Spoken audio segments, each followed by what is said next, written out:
All right, so for years, the colonial leaders tried to respond without crossing, a final line. There was petitions and boycotts, and then there was preparation behind the scenes. But in April of 1775, all that ended.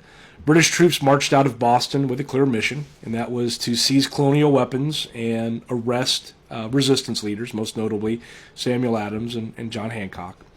And at dawn, after they left Boston, they encountered militia on the village green at the village of Lexington. We really don't know who fired the shot heard round the world first, but shots were fired.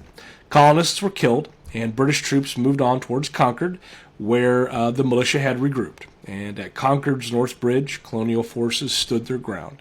This time, they fired deliberately, and as British troops retreated to Boston, militia poured out from towns all along the road back. The fighting stretched on for miles, and by nightfall, the Revolutionary War, had begun. George Washington, well, he wasn't there. He was in Virginia. But he understood immediately when the news reached him what this meant. Once blood was shed, you couldn't return back to just having protests and boycotts. So the preparation for revolution became necessary. It was a necessity. Leadership became urgent, and when the news had reached him in Virginia, Washington didn't hesitate.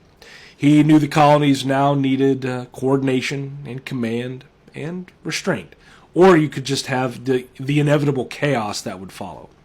Lexington and Concord didn't start as a declaration of independence. That's going to come later. But they were a collapse of the old relationship between the colonies and the crown.